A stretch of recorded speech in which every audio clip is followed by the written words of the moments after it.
Vous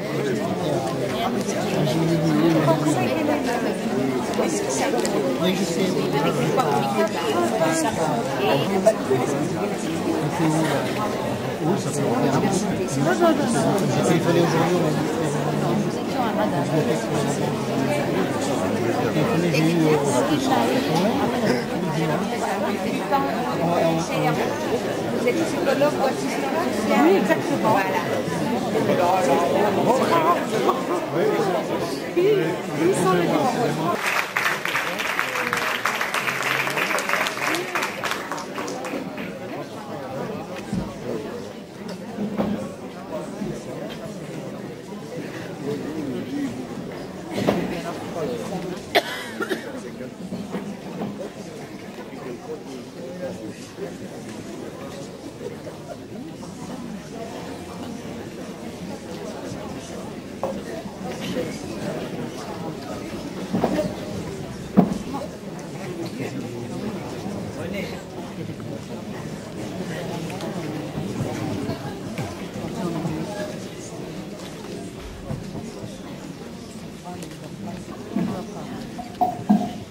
Bonsoir, nous nous excusons du retard. Nous attendons M. Alexandre Defay qui doit venir de Tel Aviv. Alors nous attendons encore 5 minutes et nous commençons.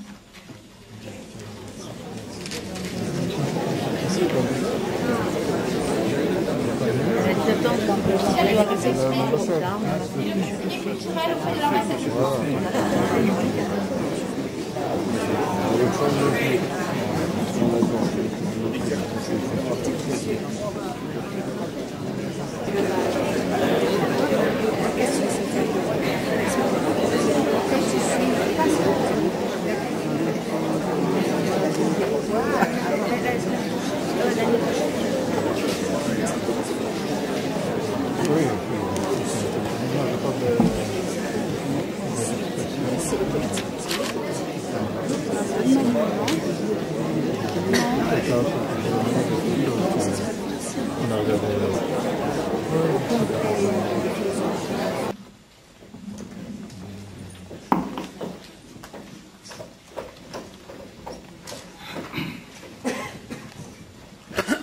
Nous n'avons pas ensemble, nous n'avons pas confronté nos points d'accord et compté nos points de désaccord pour fonder cet institut que nous vous présentons aujourd'hui. L'institut est né avant toute discussion. Il est né d'une existence inconditionnelle.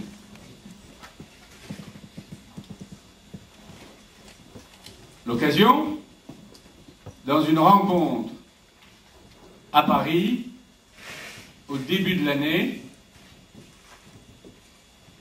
entre nous trois, pour défendre mon séminaire menacé de disparition ici à Jérusalem. Autrement dit, Lévinas nous conjoignait avant l'Institut Lévinas. Ou, pour mieux dire, nous conjoignait une parole avant la parole. Ce disant, je suis déjà en train de vous présenter, sinon l'Institut Lévinas, du moins Lévinas lui-même.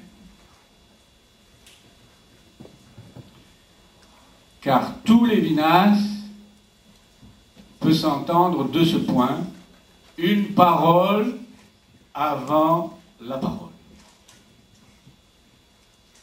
Laissez-moi vous lire un premier texte de Lévinas, car c'est ça que nous essayons de faire ici avant de vous donner la parole, pour poser toutes les questions que vous voulez. Rendre d'abord présent, sensible, vivant l'effet Lévinas qui nous a réunis. Donc le premier extrait, je vous lis.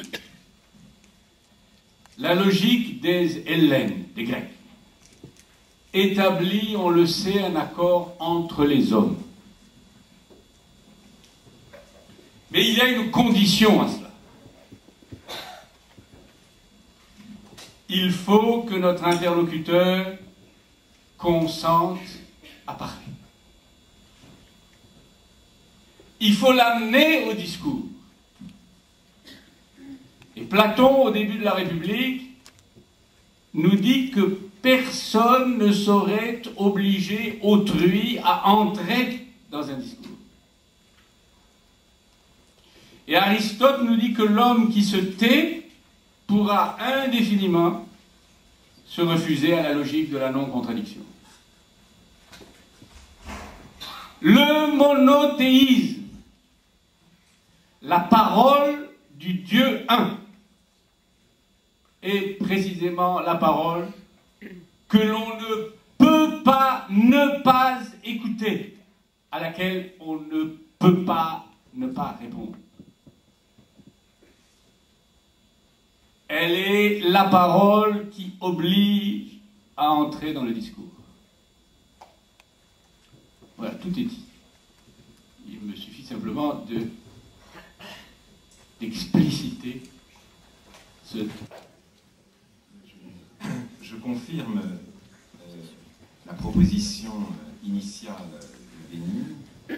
C'est Lévinas qui, en effet, avant toute discussion, nous a conjoints. Et je crois, en effet, que seul ce nom et cette pensée pouvaient nous conjoindre, pouvaient opérer cette conjonction. Je vais, à mon tour, m'efforcer de rendre vivant, de rendre sensible l'effet Lévinas, et je partirai, sinon d'un texte, du moins d'une réflexion, d'une courte citation, deux courtes citations de Lévinas. Dans l'article qui clôt Difficile liberté et qui s'intitule Signature, Lévinas dit de sa biographie qu'elle est dominée par le pressentiment et le souvenir de l'horreur nazie.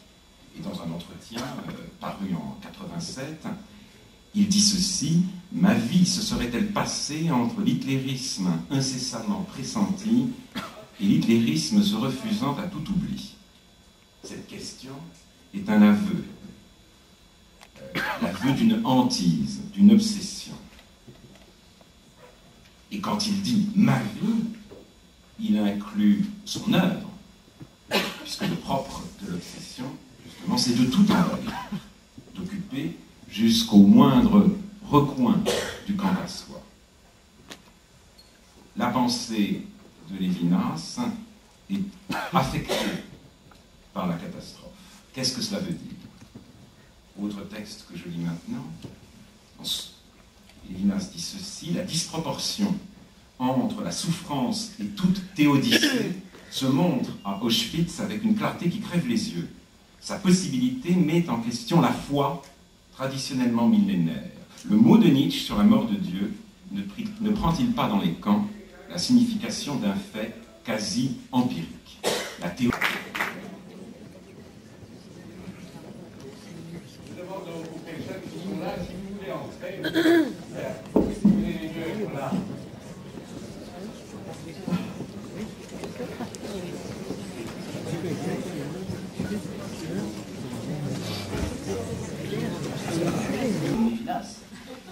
Et je suis allergique au bosquet sacré, philosophiquement et existentiellement. Voilà la raison de ces éternuements dont j'espère qu'ils n'interrompront pas trop les quelques mots que je voudrais dire avant le débat. Quelques mots pour vous dire d'abord que, en effet, je confirme, pas de débat, pas de discussion préalable. Nous nous trouvons, Alain Finkielkraut, moi-même et Béni, dans la situation de ces très anciens juifs qui ont dit « nous ferons et puis nous écouterons ». Nous sommes en train de nous écouter les uns les autres, mais nous avons commencé par faire, c'est-à-dire inconditionnellement, sans réserve, fonder cet Institut Lévinas. Et en effet, ça n'allait pas de soi. Parce qu'autant dire les choses et mettre les pieds dans le plat, mais nous le ferons peut-être tout à l'heure. C'est vrai qu'on se connaît depuis très très longtemps, mais enfin, ça n'est un secret pour personne qu'il y a entre nous trois, 2 à 2, et tous les trois des vrais points de désaccord et de divergence. Et c'est vrai que c'est le nom, l'ombre, le texte, le corps de Lévinas, le corps et le corpus, qui nous ont réunis. Alors la question est de savoir pourquoi. C'est la question que je me posais tout à l'heure dans l'avion en arrivant.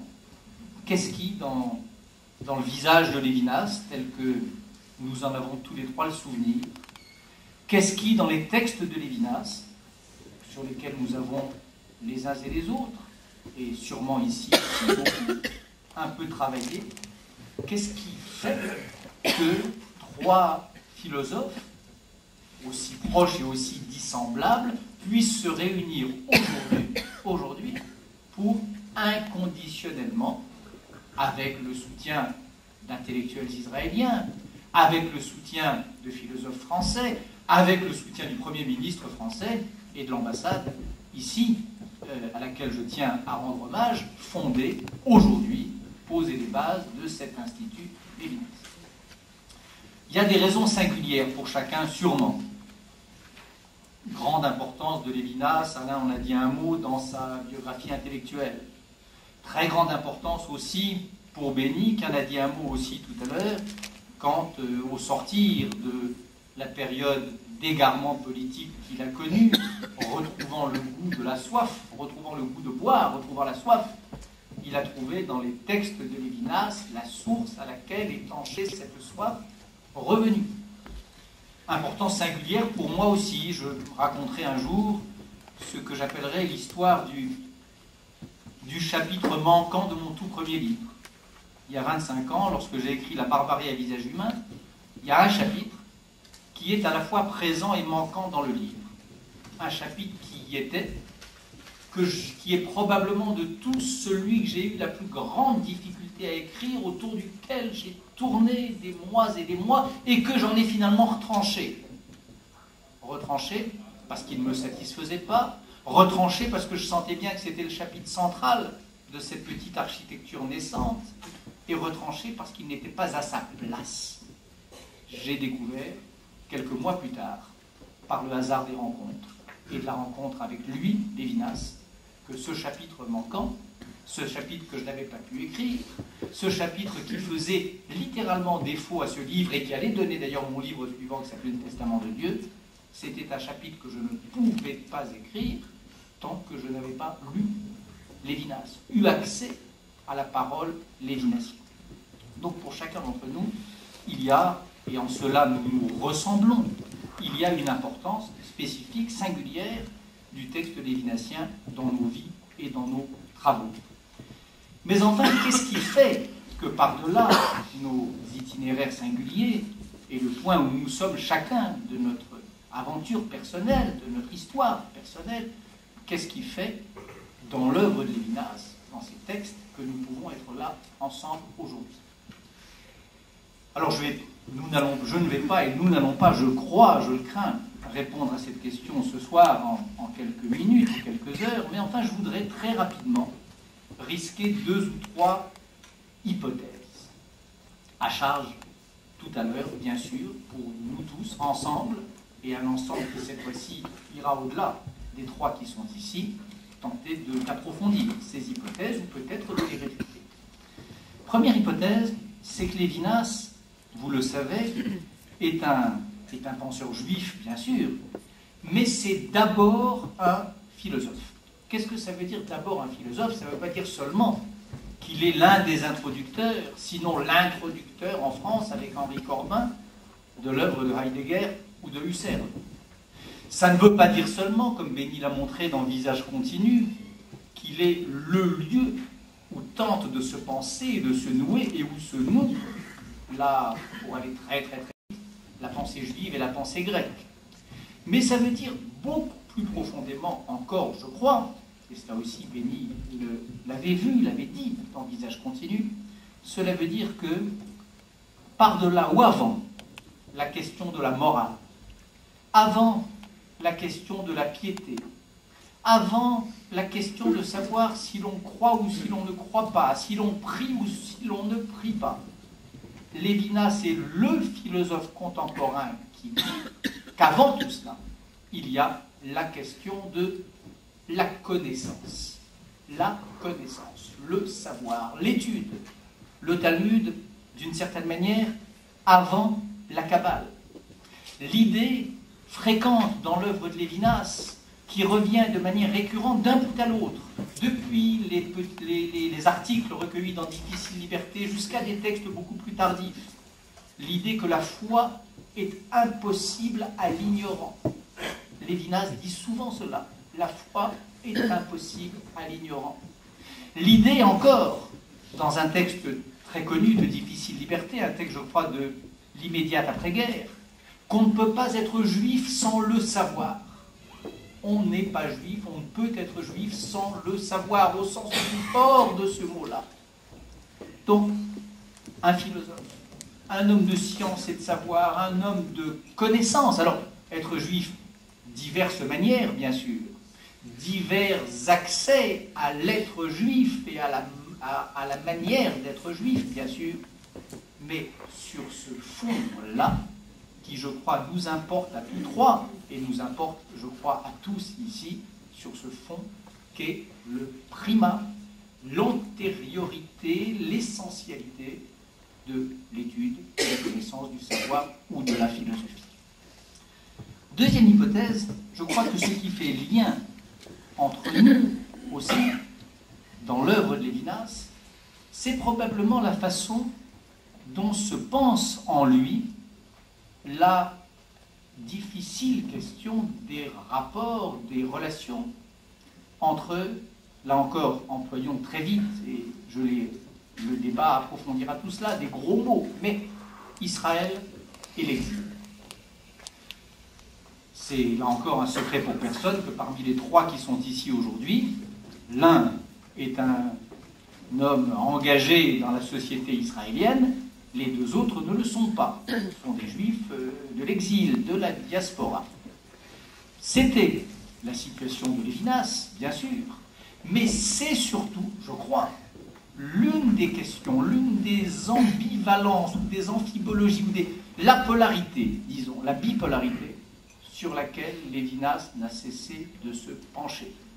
Les relations, le rapport, la relation entre le judaïsme, entre le sionisme et le judaïsme de l'exil, c'est l'un des sujets, l'un des thèmes de la méditation lévinassienne jusqu'au bout.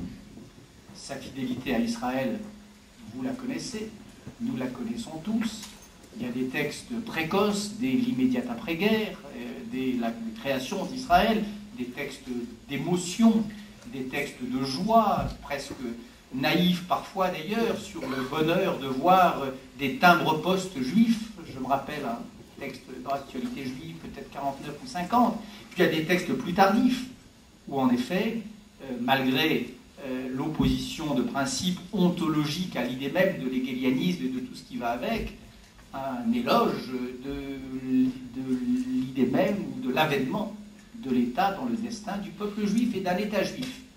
Et puis en même temps, Lévinas, c'est, comme vous le savez, un philosophe qui dit que Jérusalem, et là encore les textes sont nombreux, que Jérusalem est une catégorie de l'être autant qu'une région, qu'une catégorie du monde, une région de l'âme autant qu'une région géographique. Lévinas est le penseur qui a tenté de penser jusqu'au bout la dissociation et puis l'enracinement aussi de l'idée du judaïsme et d'une terre, les deux à la fois. Vous savez, vous connaissez également un texte qui, je crois, est dans Difficile Liberté aussi, un texte sur Léon Brunswick, ce vieux philosophe français juif à l'ancienne, témoin et incarnation, type même du juif assimilé des années 30 et de l'après-guerre. Il y a un texte de Lévinas qui s'appelle Les carnets de Léon Brunswick, où il l'évoque, où il analyse les échanges de correspondance entre le futur historien Élie Halévy et Léon Brunswick, et où il fait de Léon Brunswick celui-là même qui avait été traité si cruellement dans les années 30 par Paul Nizan dans Les Chiens de garde, où il en fait le prototype de ces authentiques valeurs juives que sont aussi les valeurs du judaïsme des Lumières, du judaïsme de l'exil, du judaïsme de l'écart. Puis enfin, un souvenir personnel, une conversation que j'ai rapportée il y a de très nombreuses années déjà, où Lévinas avait développé devant moi une analyse, une réflexion qui m'avait paru extrêmement passionnante et profonde sur le mot même, sur l'idée de reste dans la Bible. L'idée, le mot de reste, qui revient souvent, sans cesse, dans les textes prophétiques. Et Lévinas m'avait dit, au fond, les rapports d'Israël et de la diaspora, c'est comme si l'un était le reste de l'autre. Israël, la diaspora et le reste d'Israël, l'Israël est d'une certaine manière le reste de la diaspora. Ils sont les deux voies, les deux réserves d'être. Ils sont l'un par rapport à l'autre dans l'économie de l'être juif comme en réserve l'un de l'autre. Donc cette réflexion-là sur Israël et l'exil, sur les rapports complexes, subtils entre les deux, sur un exil dont Lévinas n'a jamais voulu qu'il fût seulement un reste au sens vulgaire du mot, un fossile, un sédiment, un reliquat, quelque chose qui n'attendait qu'à être absorbé dans l'Israël ressuscité. Cette réflexion-là, l'étendue du champ qu'elle balise, me semble être de nature à rassembler des intellectuels juifs dont certains ont fait le choix de vivre en Israël et dont d'autres ont fait le choix de vivre le judaïsme ou leur rapport au judaïsme sans vivre en Israël. Cette contradiction-là, ce va-et-vient-là, il est pensé, il est à l'œuvre dans le texte de Lévinas. Et puis enfin, pour terminer, je crois que ce qui peut-être nous rapproche aussi, ou ce qui fait que le rapprochement est possible, ce qui fait que notre présence conjointe à tous trois est possible aujourd'hui sous l'ombre tutélaire de Lévinas, que nous accueillons et qui nous accueille. Le double sens du mot hôte dans l'œuvre de Lévinas. Ce qui fait que cela est possible, c'est enfin, me semble-t-il, le sens très particulier que Lévinas, là encore d'un bout à l'autre de son œuvre, donne, comme vous le savez, à la catégorie de religion. Vous connaissez les textes, c'est des textes classiques, les textes de Lévinas consacrés à la question de l'idolâtrie. Textes juifs profondément et classiquement, mais qui vont extrêmement loin, puisque la démonstration lévinassienne tente à nous convaincre que le Dieu un, le Dieu des Juifs, n'est pas une figure parmi d'autres dans l'ordre ou dans la procession, dans la longue histoire numénale, hein, des numènes, des sacralités, des mystères qui sont adorés depuis l'éternité par l'espèce. Donc une critique radicale de l'idée même d'idolâtrie, qui va très loin, qui va jusqu'à cette réflexion sur le messianisme, dont Alain Finkielkraut a dit un mot tout à l'heure, déshistorisation radicale de l'idée de Messie, idée en effet que Messie c'est chacun d'entre nous dès lors, à mon avis, qu'advient une parole prophétique. Le Messie c'est chacun en tant qu'il est habité par une parole ou l'écho d'une parole prophétique, mais enfin donc cette réflexion sur l'idolâtrie. Réflexion également sur l'idée même d'enthousiasme, ce concept grec que Lévinas connaissait bien et pour cause, l'enthousiasme, l'habitation par le Dieu, la possession par le Dieu. S'il y a bien eu une constante, une obsession dans l'œuvre de Lévinas, c'est probablement à critiquer, à se garder de la tentation de l'enthousiasme, que Lévinas assimile à une forme de violence. L'enthousiasme, le fait d'être possédé par une cause extérieure, c'est une forme de violence. C'est une des modalités de la...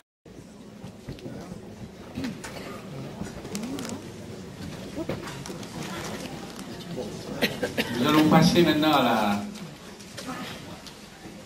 la deuxième phase de cette présentation. Et donc, je vais céder la parole à quiconque a des questions concernant...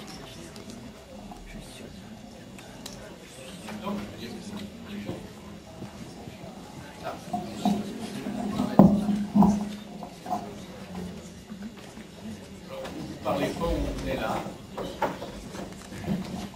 La querelle familiale concernant les archives d'Emmanuel Levinas. Par rapport à quoi? Aux archives.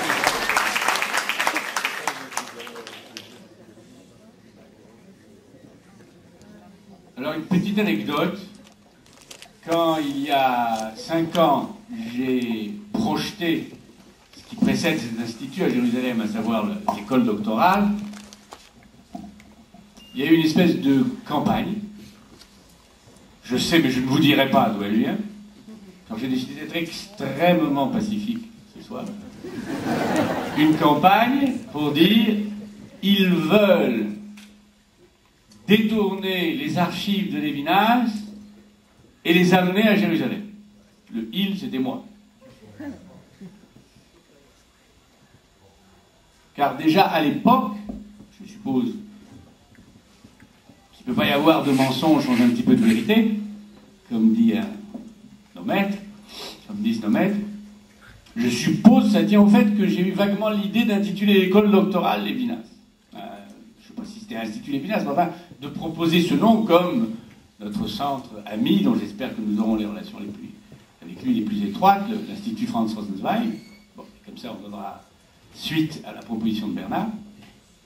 Bon, il y avait un Institut Rosenzweig, bon, alors pourquoi on n'appellerait pas l'école doctorale Lévinas? Bon, évidemment, dès qu'il y a eu cette campagne, qui était totalement insane, totalement... Bon, mais ça nous mettait en présence d'une passion venue de Paris, qui est intéressante. Parce que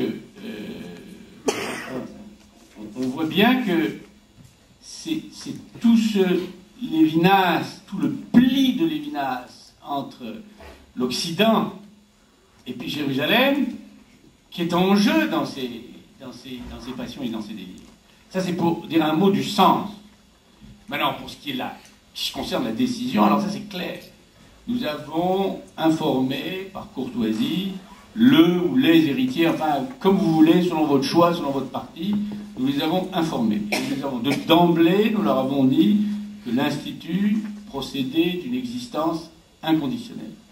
Nous n'avons rien demandé, ni sur les archives, que nous espérons mises à la disposition des chercheurs du monde entier le plus vite possible. Bon, mais en cela, nous n'avons aucune originalité et nous ne demandons rien. Et s'il faut commencer simplement par les livres écrits de Lévinas, ça nous a suffi à nous trois, ça suffira encore. Nous ne sommes concernés en rien par cette querelle. Mais pour moi, la parole ne peut pas être dissociée de l'action. Et une des parties de l'action du judaïsme, à mon avis, c'est la Aliyah. C'est de venir et d'habiter ici. Alors, pourquoi je rappelle ce mot pourquoi? Parce que vous, monsieur Phil Kekford et monsieur Bernard-Henri Lévy, vous avez été mes idoles quand j'étais en France. Vous avez été les figures de proue pour moi, mais je pense pour beaucoup d'autres juifs. J'ai dévoré vos livres avec plaisir. Mais ce soir, je ne sais pas pourquoi, je vous sens lointain de notre réalité. Et je ne parle pas de la dichotomie religieuse ou laïque. Presque à la limite, je me sens plus proche des orthodoxes, même si je suis laïque, que de vous ce soir. Je ne sais pas pourquoi. Il me semble que... mais pourtant, bon, je vais quand même mettre une dernière réserve à ce que je vais dire, parce que si vous avez participé à la création de cet institut, c'est que peut-être votre désir profond, c'est de vous relier à nous, le judaïsme israélien français, et de descendre vers nous, parce que je vous sens très haut, très loin, dans l'élite de l'intellectualisme français. Mais je vous sens aujourd'hui plus français que juif. Je ne sais pas pourquoi, je ne sais pas si vous ressentez la même chose, peut-être je me trompe. Et je voudrais vous demander si votre démarche vers cet institut, c'est de faire comme Emmanuel Levinas était, toujours connecté à la réalité. Toujours connecté à la réalité. Son œuvre est très inspirée de la réalité. Et par contre, ce soir, je ne vous ai pas senti proche de ma réalité quotidienne. Par exemple, je vous dis franchement, par exemple, la Terre, pour moi, on est tous reliés à notre Terre. Et je ne peux pas imaginer maintenant une loi sans Terre. Je ne peux pas imaginer qu'on puisse parler d'une loi sans Terre. C'est comme si c'était l'aboutissement, c'est comme si c'était une concrétisation.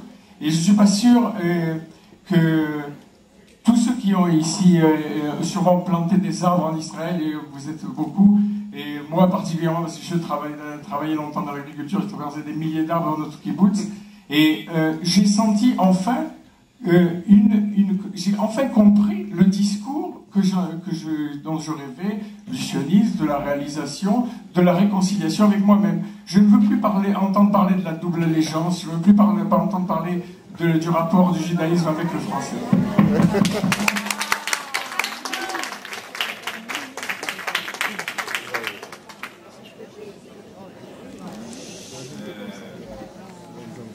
Je voudrais d'abord dire que si vous m'avez senti français, vous avez eu raison.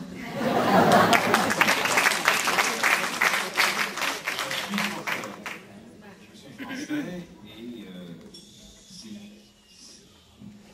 c'est mon identité. Et je crois aussi que Lévinas est un philosophe français, non pas simplement parce qu'il s'exprime en français, mais parce que sa langue est l'une des plus belles de la philosophie. Il y a quelque chose, et à cela, on peut être sensible quand on le lit en français. Donc, il n'y a pas d'erreur. En revanche, quand vous dites que vous nous avez sentis assez loin de la réalité israélienne, je ne souhaite pas rentrer dans le débat que vous me proposez, ni me justifier, car ce que j'avais à dire aujourd'hui ne concernait pas la réalité israélienne elle-même. Ça concernait l'importance, pour nous, qui que nous soyons, d'une pensée ébranlée, affectée par ces débats. Je suis effectivement, précisément ces débats, je les ai connus avec une particulière virulence quand je me suis mêlé, et je m'en remémore, quand je me suis investi dans la politique concernant Israël. A-t-on le droit à la critique? Peut-on parler d'Israël quand on n'y vit pas, quand on ne paye pas le prix, quand on ne paye pas les conséquences? Et je considère d'ailleurs que c'est un argument très fort, un argument qui tourne autour de la morale de responsabilité.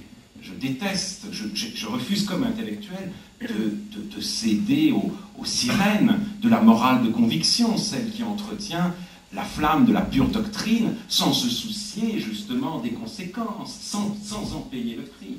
Mais bon, je connais ce débat, j'essaye d'y répondre, et je crois en l'occurrence que ce clivage-là, c'est aujourd'hui un peu atténué. En revanche, je sais, et je le constate, ici et en France, que les Juifs ont de plus en plus de mal à se parler.